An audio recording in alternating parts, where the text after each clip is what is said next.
Hello YouTube, my name is Manuel and welcome to today's video. If you're watching this video, you're probably interested in streaming and recording video. Today we'll be going through how to quickly download OBS, how to set up just quick settings for basic recording and streaming. So first of all, you go to the site. This site is obsproject.com. It will be listed in the description below. We will press Windows because I am on Windows, and we download it, I'm going to download 32-bit because I have 64-bit already installed. You don't need to care about this, just do what I did in the first step. When you have installed it, you just press on it and it opens. You say yes, this is a trusted app, no issues with it. We're going to press next. After pressing next, we are welcomed with this window. We again press next. You keep this location as whatever drive you want to install on and folder. I'm going to install it on my RAID drive. Now we're going to install it. Okay, now we launch OBS. Upon opening OBS, we can go into settings first of all. We can press F11 to go full screen. Settings, we can press settings here. There's also settings here, but you don't need that. Settings here. We don't need anything in general. What we want to do next is go into video. You want to set this to your resolution. So my resolution is 1920 by 1080p or it's just 1080p. And my output resolution is also 1080p. So my canvas is going to be 1080p, this stuff here. Everything that goes on my OBS scene will be 1080p. And I wanted to record and stream at 1080p, so I set this to 1080p. There is a way to stream and record different resolutions, we'll get to that later. And this you want to keep as high as possible, but I've heard that there's no point going to this bottom one. Just any three of these. If you have a CPU something like i5 or Ryzen 5, you want to go for area.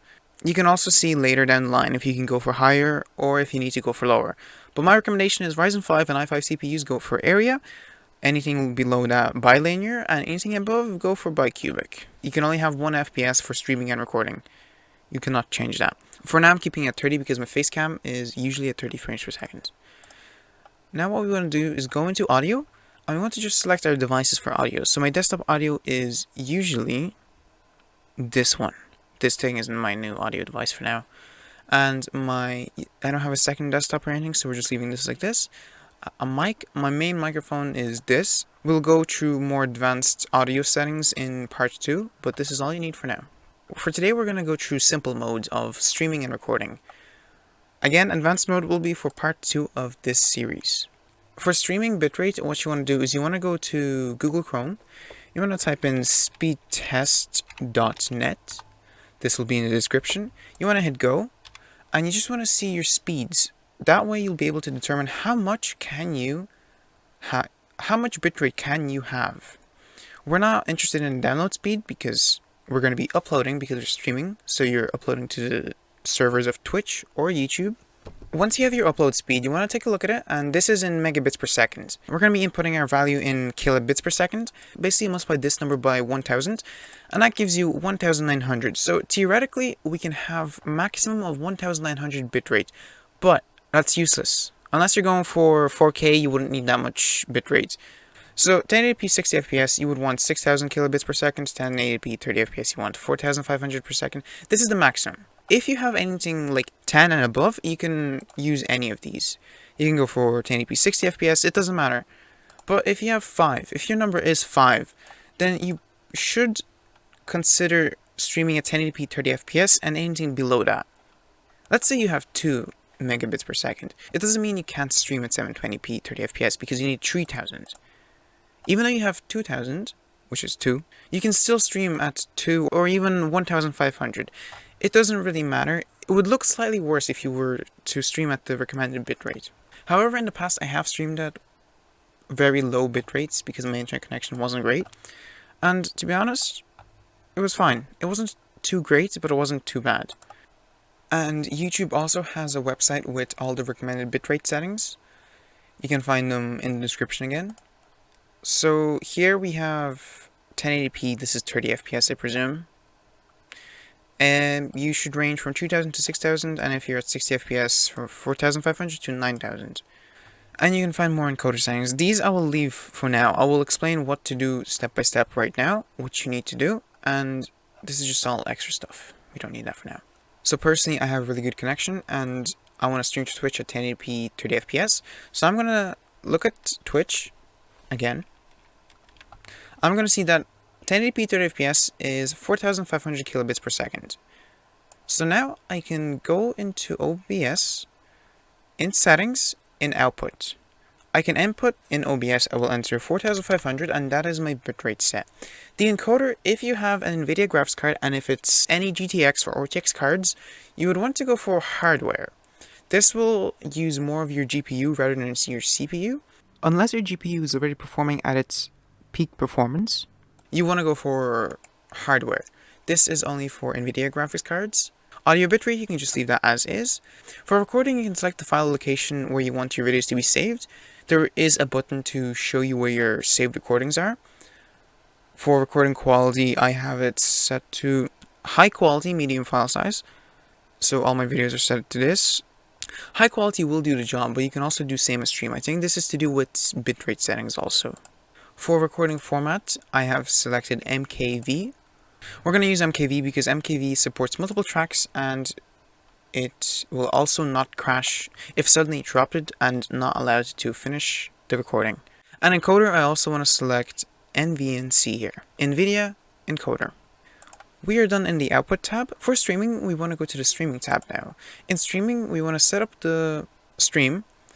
For Twitch, it is really easy. You just connect account and you just authenticate here.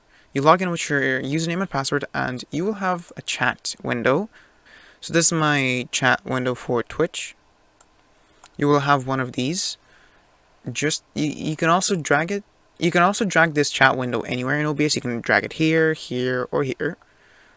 But I'm using two different OBSs, so I can't really do it. I can actually show it to you here. So I can drag this anywhere I want. I can drag it here, if I want it to be here. Or if I want it to be down here. I can drag it wherever I want. This is the beauty of OBS. And you can also use stream key. You can find... I would not recommend using the stream key because it might be a hassle, but if you want to use that stream key, you just go to Twitch. You go to your dashboard, creator dashboard. You go into preferences, channel, and here is your stream key. You want to copy that. Do not show the stream key. Do not show the stream key anywhere, ever. The reason you do not want to show the stream key because anyone with just this stream key can't stream to your channel. However, you can reset it just in case if anything happens. On YouTube, you can also find the stream key in your streaming studio. We just press go live, and now here we have stream. And once you set up your stream, you can press here. We can copy or reset the stream key. When we have copied the stream key, we just input it here. For Twitch, we select Twitch, and this doesn't matter. We can just leave it on auto, and we input our stream key here. For YouTube, we have to use the stream key. And if you're using a service like Restream.io, you can also use the stream key, or you can connect account. Restream is nice software for streaming to multiple platforms at the same time. I want to stop using it because it's slightly annoying every now and then, but we're using it for now. If you would like to set up any hotkeys, you can go into Hotkeys tab and start streaming hotkey, stop streaming hotkey, and you can use the same hotkey if you like press Alt Q and Alt Q.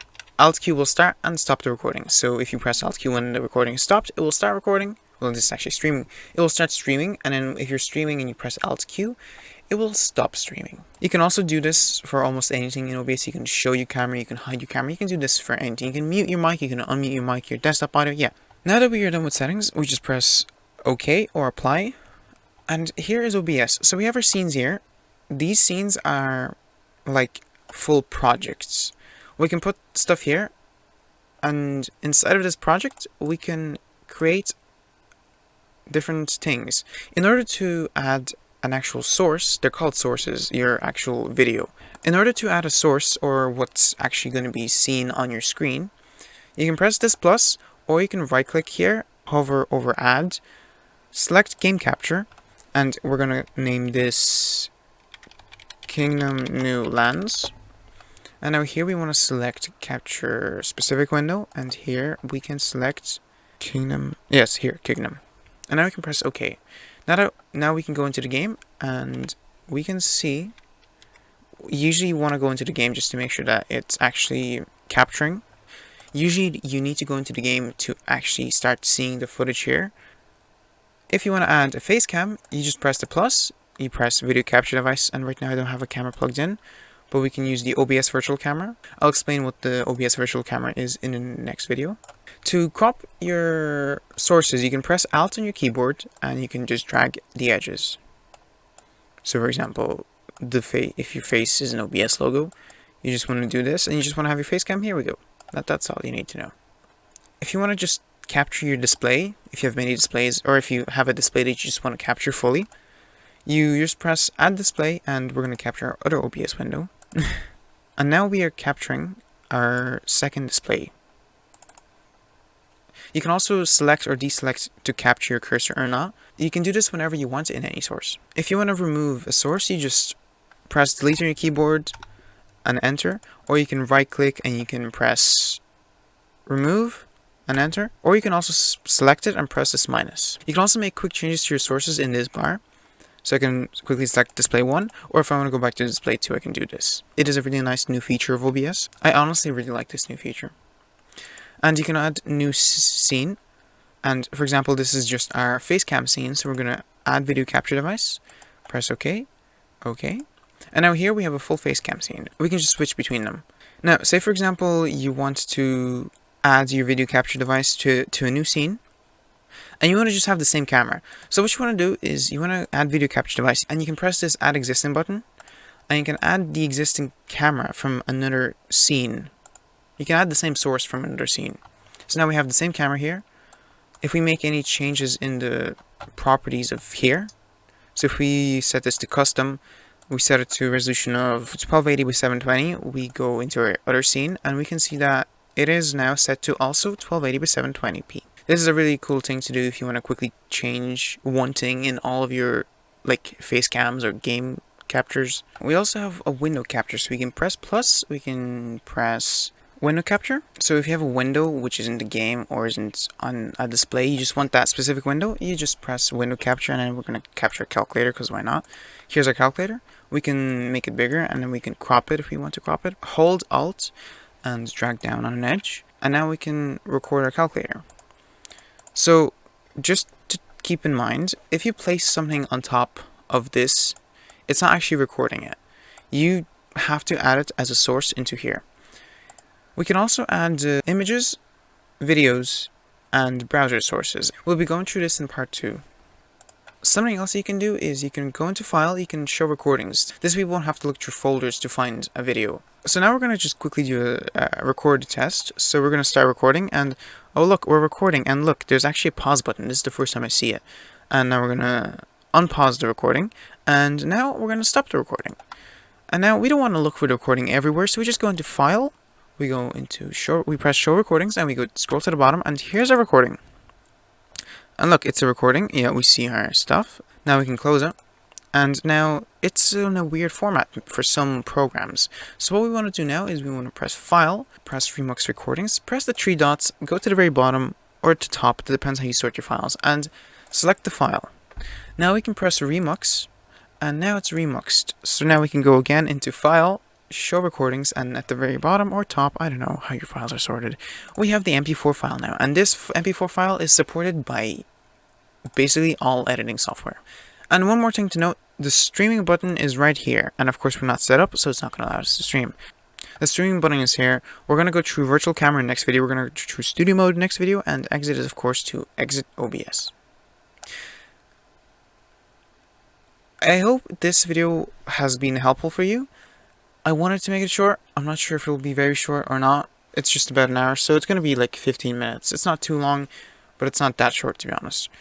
Let me know what you want to see from part 2, and we will be going through part 2. And I will be making further videos about content creation for YouTube and Twitch. So make sure to comment down what you would like to see in the next parts of these videos. I think 76 of you, wow, 76 of you for subscribing to this channel. I hope you really enjoy these videos, and I am disappointing you, like, I'm sorry, but I think we're going to cut back on our streams. We're going to be only streaming on Friday evenings, and we're also going to be uploading on Friday evenings. So we're going to not stream on Wednesdays, unless I have enough time in the week, but usually I don't. I'm recording this video on a Thursday evening, and this video needs to go up on a Friday evening. it's actually technically already Friday. It's midnight of Friday, so we'll see if I make it with this video. I really hope I do, but I can't rush it too much because I want the quality to be good. I thank 76 of you for deciding you want to follow this channel and see what happens out of it. And honestly, I believe we can make it. This time, more than ever before, I believe that we will be able to do it. If you enjoyed this video, you may also check out other videos. As I said, I upload and stream Friday evenings, so when this video is up, and if it's up only in like a couple of hours, then I'm probably streaming right now. Join in. Check out my channel. Maybe I'm streaming. Maybe I'm streaming right now. Yeah. I hope you enjoyed this video. Join our Discord server if you want to have a conversation. If you want some more help with OBS, I'm glad to do it one-on-one. See you in the next video.